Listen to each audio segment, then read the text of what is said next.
اب جب انہوں نے مچھلیاں پکڑی تھیں، اللہ کی نافرمانی کی، تو یہ گروہ جو ہے نا یہ 3 ہو گئے تھے اس وقت۔ وَإِذْ قَالَتْ أُمَّةٌ مِّنْهُمْ لِمَ تَعِظُونَ قَوْمًا اللَّهُ مُهْلِكُهُمْ أَوْ مُعَذِّبُهُمْ عَذَابًا شَدِيدًا، اور جب ان میں سے ایک گروہ نے کہا تم ایسے لوگوں کو کیوں نصیحت کرتے ہو؟ وَعَظَ یعظ، نصیحت کرنا۔ یہ قومن جو ہے نا یہ نکرہ ہے موصوف، اللہ مہلکہم یہ جملہ اس کی صفت بنے گا، ایسی اس لیے ترجمہ آ گیا، ایسے لوگوں کو کیوں نصیحت کرتے ہو جنہیں اللہ ہلاک کرنے والا ہے،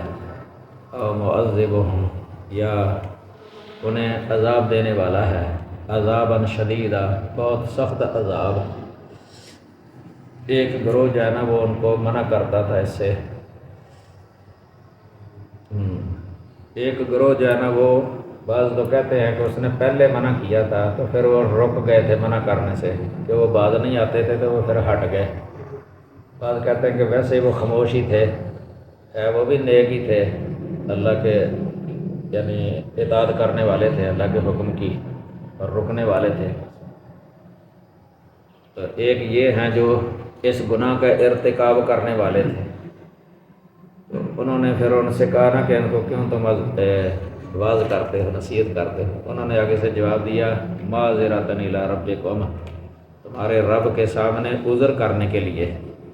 کہ قیامت کے دن اللہ تعالیٰ سے کہیں گے ہم کہ یا اللہ ہم نے ان کو منع کیا تھا، سمجھایا تھا، فَلَعَلَّهُمْ يَتَّقُونَ، اور اس لیے کہ شاید وہ ڈر جائیں، یعنی ہو سکتا ہے کہ یہ چھوڑ دے ہماری تبلیغ سے، یعنی اثر ہو جائے ان کو، چھوڑ دے، ڈر جائیں، بچ جائیں۔ تو فَلَمَّا نَسُوا مَا ذُكِّرُوا بِهِ، پھر جب وہ اس بات کو بھول گئے جس کی انہیں نصیحت کی گئی تھی، یعنی وقت گزر گیا، نصیحت کرنے والوں کی نصیحت کو بھی بھول گئے، ان کو یہ بھی نہ یاد ہے کہ ہمیں تو روکتا بھی تھا، اس طرح پکے جو ہے نا اس پر ہو گئے۔ پھر اللہ تعالیٰ کا اس وقت عذاب آ گیا نا، انجینا الذین ینہون عن السوء، تو ہم نے ان لوگوں کو بچا لیا جو برائی سے منع کرتے تھے، وَأَخَذْنَا الَّذِينَ ظَلَمُوا بِعَذَابٍ بَئِيسٍ، اور ان لوگوں کو سخت عذاب میں پکڑ لیا جنہوں نے ظلم کیا تھا۔ اس پر تو اتفاق ہے سب کا کہ یہ لوگ جو شکار کرنے والے تھے نا، یہ اس سے مراد ہیں ظلموا بعذاب بئیس بما کانوا یفسقون، اس وجہ سے کہ وہ نافرمانی کرتے تھے۔ باقی وہ لوگ جو ان کو کہہ رہے تھے کہ تم ان کو کیوں منع کرتے، اس کے بارے میں علماء کا اختلاف ہے کہ کیا ان پر عذاب آیا یا نہیں آیا۔ کئی تو خاموشی اختیار کرتے ہیں، کئیوں کا یہ موقف ہے کہ ان پر آیا، کئیوں کا یہ موقف ہے کہ ان پر نہیں آیا، اس طرح کا سخت عذاب ان پر نہیں آیا۔ یہ ویسے ابن کثیر کا بھی موقف یہی ہے کہ ان پر اس طرح کا عذاب نہیں آیا جو ان نافرمانی کرنے والوں پر جو آیا تھا۔ تو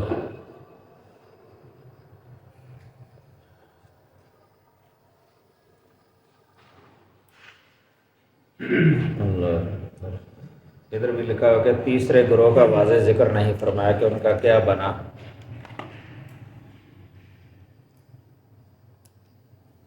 فلما عتوا، پھر جب وہ حد سے بڑھ گئے، ہاں یہ حدیث سے پتہ چلتا ہے کہ اس طرح کی جو ہوتی ہے نا 3 دن سے زیادہ نہیں رہتے زمین پر، 3 دن کے سے زیادہ، یہ حدیث ہے، ہاں حدیث ہے، مسلم کے اندر بھی ہے۔ تو جب وہ حد سے بڑھ گئے، اما نہو عنہ، اس بات میں جس سے انہیں منع کیا گیا تھا، قلنا لہم کونوا قردۃ خاسئین، تو ہم نے ان سے کہہ دیا کہ ذلیل بندر بن جاؤ۔ قردۃ جو ہے نا یہ موصوف ہے، خاسئین صفت ہے، یہ کون کانا کی کن کی خبر ہے، یہ اس لیے منصوب ہے، یہ واو الجماعہ اس کا اسم ہے کانا کا، بن جاؤ۔ یہ اللہ تعالیٰ کا اذن قومی ہے، یہ کونو کن کونا کونو جمع، یہ جب ہو جاتا ہے نا تو اسی وقت ہی ہو جاتا ہے، کن فیکون۔ یہ نہیں ہے کہ اللہ نے کن کہا ہے کونی حکم آ جائے تو وہ نہ ہو، یہ نہیں ہو سکتا کہ نہ ہو۔ ہاں شرعی حکم میں ہو سکتا ہے اس طرح، جو پہلے بتایا تھا شرعی حکم میں۔ اکثر مفسرین جو ہے نا وہ اسی کے قائل ہیں کہ یہ جو نافرمانی کرنے والے تھے نا، یہی اس عذاب کے اندر گرفتار ہوئے ہیں۔ یہ بما کانوا یفسقون سے بھی پتہ چلتا ہے کہ فسق، یہ فعل مضارع ہے نا، کہ فسق استمرار کے ساتھ ان کے اندر پایا جاتا تھا، یعنی جب سے انہوں نے یہ شروع کیا نا کام، اس میں انقطاع نہیں آیا، رکے نہیں ہیں، کرتے ہی رہے ہیں، تاکہ سمجھانے والے بھی سمجھا کے ہٹ گئے یا سمجھاتے رہے آخر تک، یہ نہیں ہٹے، باز نہیں آئے۔ آخر پھر ان کو اللہ تعالیٰ نے پکڑ لیا کہ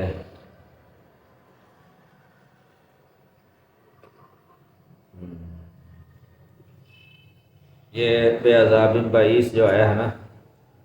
یہ پہلے اور عذاب آئے تھے ان پر، قحط سالی، بیماری یا خوف وغیرہ، یہ ان کی وجہ سے بھی یہ رکے نہیں ہیں، تو آخر کار پھر دوسرا عذاب آ گیا ہے، کونوا قردۃ خاسئین۔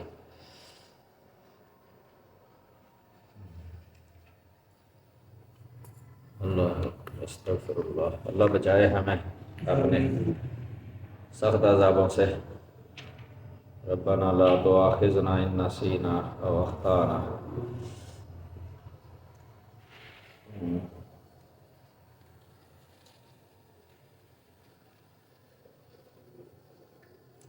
ادھر حدیث میں لکھی ہوئی ہے، اللہ تعالیٰ جب کسی شے کو مسخ کرے تو نہ اس کے پیچھے رہنے والا کوئی ہوتا ہے اور نہ اس کی نسل ہوتی ہے۔ یہ ام سلمہ کی روایت ہے، یہ معجم کبیر طبرانی، مسلم شریف کا بھی حوالہ دیا ہوا ہے، 2663 نمبر آئی ہے مسلم شریف میں۔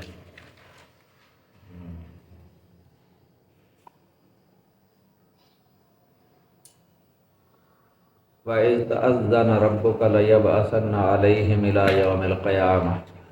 اور جب آپ کے رب نے صاف اعلان کر دیا کہ وہ قیامت کے دن تک ان پر ایسا شخص ضرور بھیجتا رہے گا، لَيَبْعَثَنَّ ضرور بھیجتا رہے گا، علیہم ان پر، إِلَى يَوْمِ الْقِيَامَةِ قیامت کے دن تک، من ایسا شخص، یسومہم جو انہیں سوء العذاب برا عذاب دے، سام یسوم من یسومہم سوء العذاب جو انہیں برا عذاب دے، ان ربک لسریع العقاب بے شک آپ کا رب یقیناً بہت جلد سزا دینے والا ہے، وَإِنَّهُ لَغَفُورٌ الرحیم اور بے شک وہ یقیناً بے حد بخشنے والا نہایت رحم والا ہے۔ یہ پہلی آیات میں جو ہے نا یہود کی آسانی اور سختی کے ساتھ آزمائشوں اور ان کے بعد نیک اور بد اعمال کا ذکر فرمایا۔ اب اس آیت میں بتایا کہ قیامت تک ان پر ایسے لوگ مسلط کیے جاتے رہیں گے جو انہیں بدترین عذاب چکھاتے رہیں گے۔ یہ جس طرح ضربت علیہم الذلہ والمسکنہ، یہ سورۃ آل عمران اور سورۃ بقرہ کے اندر اس طرح وہاں بھی خبر دی اللہ تعالیٰ نے اس کی، یہ ذلت اور رسوائی، پھر ان کی جو پناہ ہے کسی جگہ پر ان کو مقدر نہیں کی اللہ تعالیٰ نے ان کے لیے پناہ زمین کے اندر، الا یہ کہ لوگ ان کو کوئی پناہ دے دیں عارضی وقتی، لیکن وہاں سے پھر ان کو نکالنا جو ہے نا جلا وطن کرنا ان کے مقدر کے اندر رہا ہے۔ یہ یہود کی تاریخ پڑھ کے دیکھنے میں تو پتہ چل جاتا ہے، ہر زمانے کے اندر جو ہے نا یہ چیز ان کے اندر رہی ہے، یہ یہودیوں کے اندر۔ ادھر سے بھی ان کو نکال دیا گیا تھا، یہ برطانیہ کے اندر، یورپ میں انہوں نے جرمنی وغیرہ، جرمنی تو در بدر ٹھوکریں کھاتے پھرتے تھے، پھر اسرائیل آئے،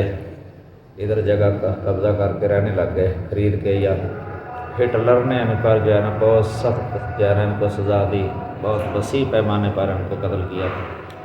یہ بھی ان تاریخ کے اندر بہت ایک واقعہ ہے، ہٹلر نے جو ان کے ساتھ برا ظلم دوسرا قتل کیا ان کو وسیع پیمانے پر۔ تو یہ قرآن نے جو ہے نا اس جگہ پر اس کی خبر دے دی ہے، سمجھ لگی نا۔ تو یہ ان کے اس طرح کی سیاہ کاریوں کی وجہ سے ہے، یعنی اس کے نتیجے کے اندر اللہ تعالیٰ نے ان کے لیے جو ہے نا سکون نہیں رکھا زمین میں کہ سکون کے ساتھ زندگی بسر کریں، یا استقلال حاصل ہو ان کو زمین کے اندر،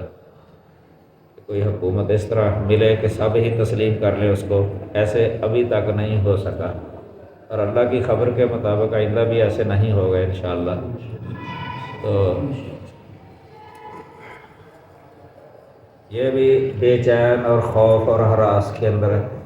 مسلمانوں سے بھی زیادہ جانور رہتے ہیں۔ مسلمان میں اکثریت جو ہے نا وہ تو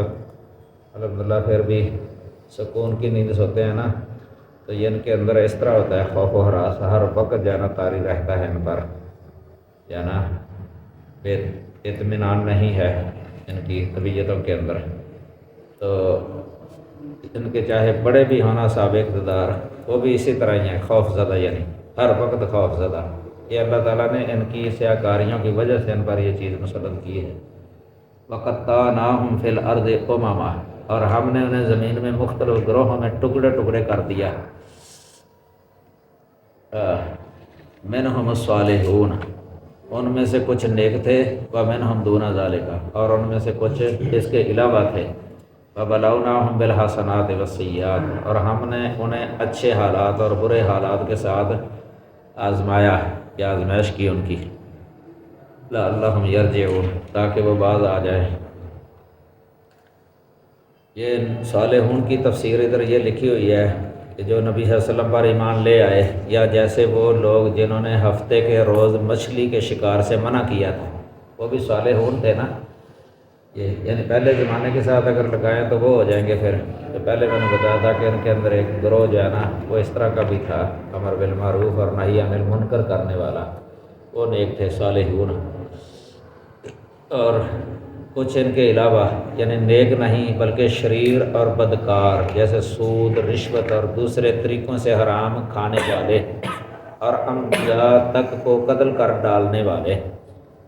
نبی صلی اللہ علیہ وسلم کو پہچاننے کے باوجود آپ کی مخالفت کرنے والے، یہ ہے دون ذالک۔ تو یہ حسنات سے مراد جو ہے نا یہ دنیا کی نعمتیں ہیں، آرام، دنیا کی راحت وغیرہ، اور یہ خوشحالیاں، اور سیئات سے مراد جو ہے نا وہ بدحالی ہے، فقر، فاقہ، یا اس طرح یہ۔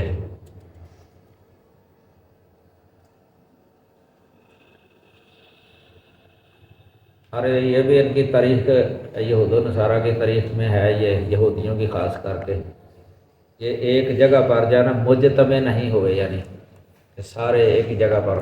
یہ بکھرے ہوئے ہیں، یعنی مختلف ممالک کے اندر لگی نا۔ تو کیونکہ جدھر بھی جاتے تھے نا یہ فساد برپا کرتے، فساد برپا، کیونکہ یہ شر انگیز لوگ ہیں، ان کی طبیعت کے اندر ہی یہ چیز جس طرح نا یہ ہے، یہ فتنہ برپا کرنا۔ تو ان کو عام لوگ اچھی نگاہ سے نہیں دیکھتے، حتیٰ کہ نصارہ جو ہے نا وہ بھی ان کو برا سمجھتے ہیں، راجی نا۔ فَأَغْرَيْنَا بَيْنَهُمُ الْعَدَاوَةَ وَالْبَغْضَاءَ إِلَىٰ يَوْمِ الْقِيَامَةِ، یہی مراد ہے نا کہ یہود و نصارہ آپس میں ان کی جو دلوں کے اندر بغض، عداوت قیامت کے دن تک اللہ تعالیٰ نے وہ ڈال دی ہے۔ تو احسابهم جمیعا وقلوبهم شتیٰ، کہ آپ ان کو سمجھتے ہیں کہ اکٹھے ہیں لیکن ان کے دل جو ہے نا وہ ایک دوسرے سے جدا جدا ہے، دل سے ایک دوسرے کو اچھا نہیں کرتے، یہ متفرق رہے ہیں مختلف ملکوں کے اندر، تو جب یہ شرارتیں کرتے تھے تو ملکوں والے ان کو نکال دیتے تھے، ان کو کوئی پناہ نہیں دیتا تھا، ادھر آ کے یہ فلسطین کے اندر انہوں نے پھر ایسا ایسا کوئی وہ جگہ خریدی ہے یا قبضے کیے ہیں، کر کر کے ادھر آبادی اپنی کر لی ہے، لیکن آج تک استقلال حاصل نہیں ہوا ہے ان کو مستقل ہو، سمجھ لگی نا؟ تو یہ اللہ تعالیٰ نے اپنی حکمت کے ساتھ ایسے کیا، انہی کے بارے میں اللہ تعالیٰ نے فرمایا کلما اوقدوا نارا للحرب اطفأها اللہ ویسعون فی الارض فسادا واللہ لا یحب الفساد، یہ انہی کے بارے میں کہا ہے، کلما تکرار کے لیے آتا ہے، اس کا مطلب ہے کہ کئی بار ایسے کرتے ہیں یہ، جب بھی اللہ تعالیٰ امن کے حالات پیدا کر دیتا ہے کہ امن ہو، ان کی بھڑکائی ہوئی آگ کو اللہ بجھا دیتا ہے نا، کہ حالات اس طرح کر دیتا ہے کہ امن ہو جائے زمین کے اندر کچھ،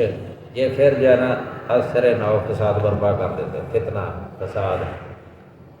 بلکہ لڑائی کی آگ بھڑکا دیتے ہیں زمین کے اندر۔ عام ممالک کے اندر جو بڑے بڑے واقعات ہوتے ہیں نا، بہت بڑے، ان کے اندر ان کا ہاتھ ہوتا ہے، سمجھ آگی نا؟ اس طریقے سے یہ لوگ ہیں یہ شرارتی، تاریخ ان کی جو ہے نا یہ بہت سیاہ کاریاں ہی سیاہ کاریاں ہیں، بہت ہی یہودیوں کی تاریخ۔ تو آگے اللہ تعالیٰ نے فرمایا فخلف من بعدهم خلف ورثوا الکتاب، پھر ان کے بعد ان کی جگہ نالائق جانشین آئے،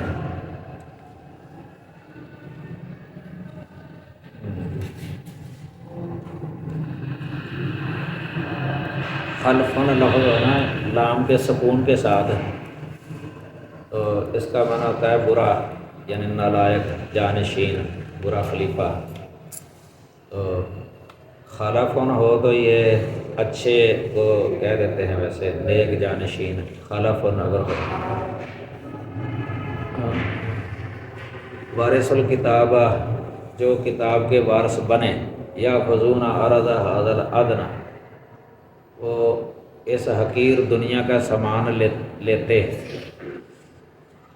اخذ یاخذ لینا پکڑنا لیتے، فیقولون سیغفر لنا، اور کہتے ہمیں ضرور بخش دیا جائے گا، عرض سے مراد جو ہے نا یہ دنیا کا سامان ہے، مال دولت، یہ ادنا لفظ بولا ہے، یہ گویا کہ حقارت کی طرف اشارہ ہے، تو وارث الکتاب میں اشارہ یہ ہے کہ کتاب انہوں نے پڑھی، یعنی تورات، علم حاصل کیا، لیکن فتویٰ جو دیتے تھے نا، رشوت لے کے فتویٰ غلط لکھ دیتے تھے، کہ اللہ کی آیتوں کے ساتھ یعنی دنیا کا مال خریدتے تھے، یشترون بآیات اللہ ثمنا قلیلا، سورۃ بقرہ کے اندر بھی یہ ہے، ولا تشتروا بآیاتی ثمنا قلیلا، وہ یہ تھا ان کا، بلکہ سورۃ بقرہ کے اندر یہ بھی ہے فوائد للذین یکتبون الکتاب بأیدیہم ثم یقولون ھذا من عند اللہ لیشتروا بہ ثمنا قلیلا، یعنی اپنے ہاتھوں سے کتاب لکھتے، کہہ دیتے یہ اللہ کی طرف سے ہے، لکھتے کیوں تھے؟ تاکہ اس کے بدلے دنیا کا مال جو ہے نا وہ خرید لیں، وہی رشوت لیتے تھے، پیسے لے کے، جس طرح کا کوئی فتویٰ چاہتا لے جاتا تھا ان سے، اپنی مرضی کے مطابق پیسے لے لیتے تھے، فتویٰ لکھ دیتے تھے، یہ ان کے جو عالم تھے نا ان کے بارے میں ہے یہ وارث الکتاب، اراد حاضر ادنا ویقولون سیغفر لنا، یہ بھی ساتھ کہہ دیتے تھے کہ اللہ بخش دے گا ہمیں، اللہ معاف کر دے گا، کیونکہ ان کے دل کے اندر یہ چیز تھی، یہ پہلے ہی کہا کرتے تھے نحن ابناء اللہ و احباؤہ، یہ بھی دعویٰ کرتے تھے کہ ہم اللہ تعالیٰ کے چہتے ہیں، بیٹے ہیں، اس کے محبوب ہیں، اللہ کے محبوب، اللہ ہمیں کچھ بھی نہیں کہے گا، ہم جو بھی گناہ کر لیں، یہ اس طرح کے سورۃ مائدہ کے اندر ہے 18 نمبر آیت، وقالت الیہود والنصارى نحن ابناء اللہ و احباؤہ، یعنی اللہ کا ڈر خوف دلوں سے بالکل ہی نکال دیا تھا انہوں نے، حلال کو حرام کر دینا، یا اس کے برعکس کر دینا،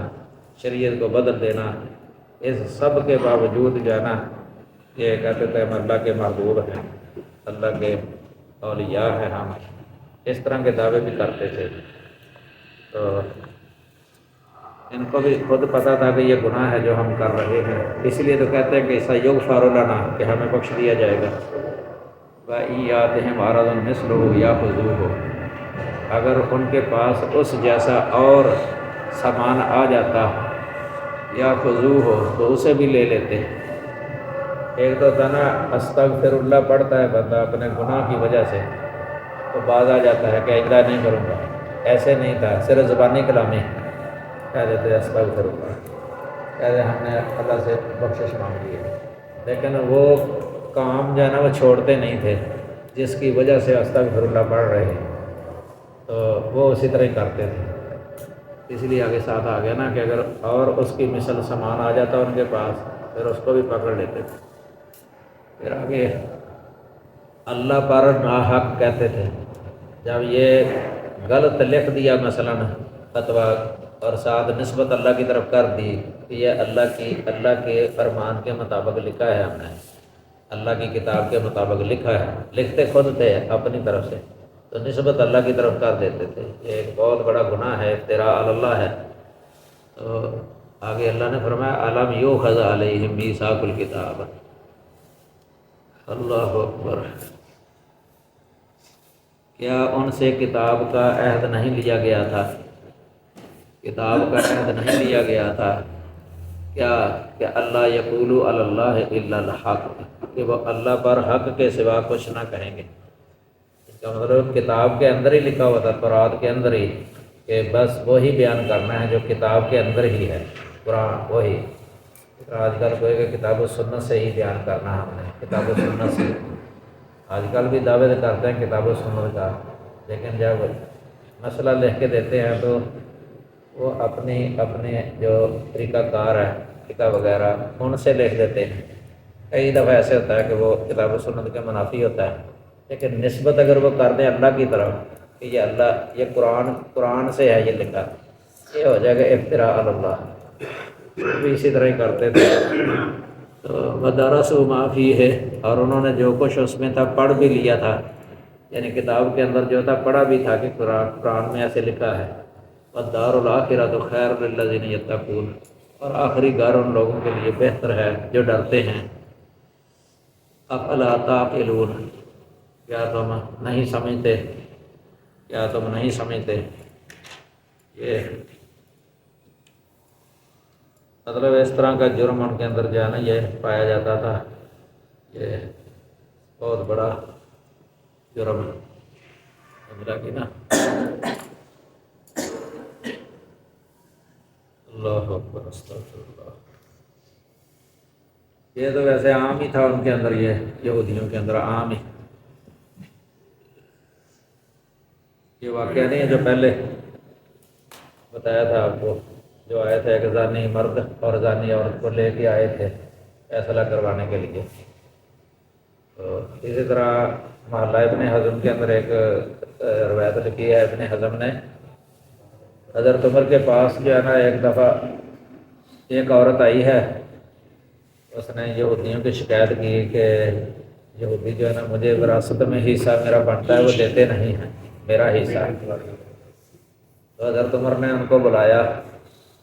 کہ تم اس کا حصہ کیوں نہیں دیتے؟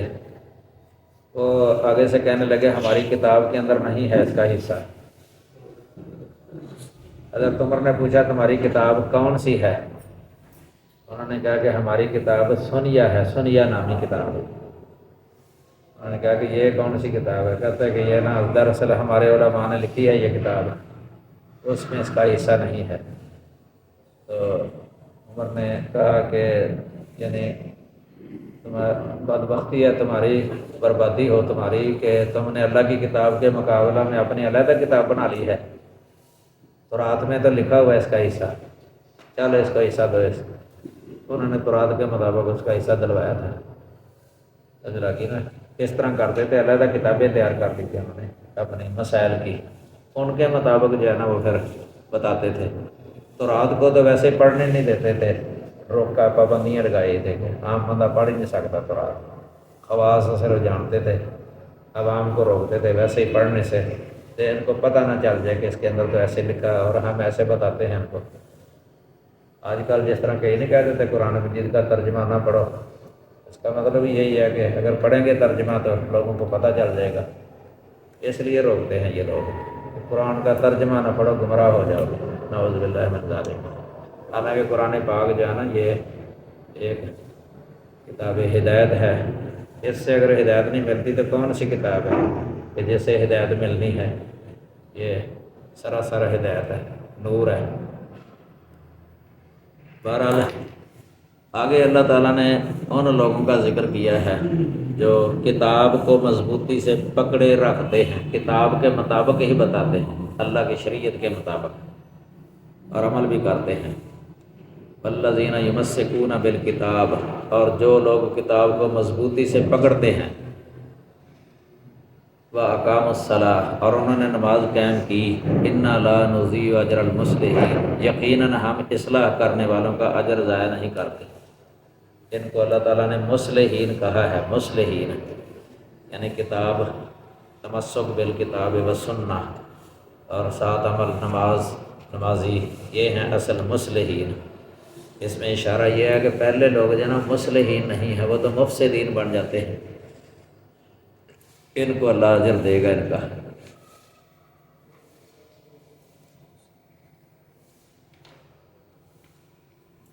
وَإِذْ نَتَقْنَا الْجَبَلَ فَوْقَهُمْ، اور جب ہم نے پہاڑ کو ہلا کر ان کے اوپر اٹھایا۔ یہ نتقا ینتقو کا معنی کسی چیز کو زور سے کھینچ کر ہلانا،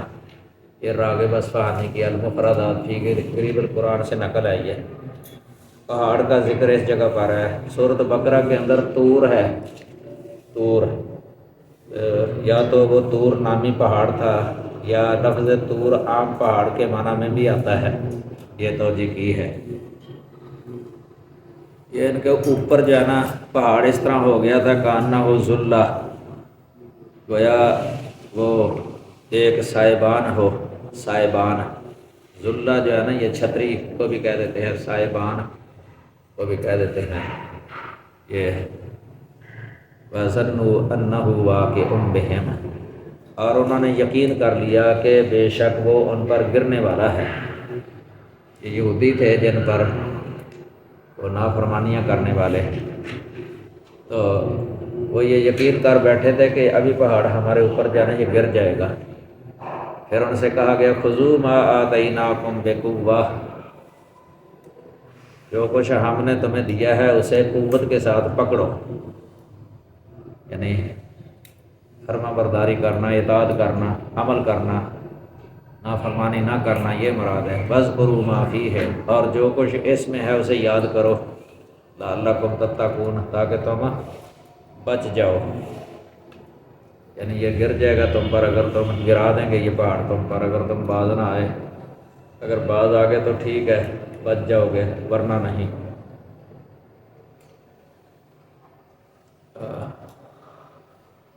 یہ بنی اسرائیل کی سابقہ سرکشیوں کو ملحوظ رکھتے ہوئے ان سے تورات کے احکام پر عمل کا پختہ عہد لینے کے لیے اللہ تعالیٰ نے یہ زلزلے کے ساتھ پہاڑ کو اکھاڑ کر ان کے سروں پر سایہ فگن کر دیا۔ انہیں یقین ہو گیا تھا کہ یہ ہم پر گرنے ہی والا ہے۔ مثلاً یہ ایک بہت ہی یعنی خوف زدہ کر کے نہ ڈرا کے ان کو اس طرف لانا مقصود تھا تاکہ تورات کے مطابق عمل کریں، نافرمانیوں سے باز آ جائیں۔ اس سے پتہ چلتا ہے کہ یہ قوم کیسی تھی، یعنی اس وقت انہوں نے کہہ دیا تھا کہ ٹھیک ہے ہم جو ہے نا عمل کریں گے اس کے مطابق، سورۃ بقرہ میں آتا ہے، لیکن اس کے بعد پھر اسی طرح ہی ہو گیا تھا۔ اس کے بعد پھر جو ہے نا ان کو یہ کہا گیا تھا کونوا قردۃ خاسئین، تو وہاں بھی آیا یہ بندر ذلیل بنا دیا اللہ تعالیٰ نے، ان پر بھی یہ عذاب آیا تھا، اور وہ مچھلی پکڑنے والے جو تھے ان پر بھی یہ آیا تھا، ان پر بھی آیا تھا۔ تو یہ آگے جو ہے نا یہ اگلی آیتیں علیحدہ ہیں۔ سبحانک اللہم و بحمدک اشہد ان لا الہ الا انت استغفرک و اتوب الیک.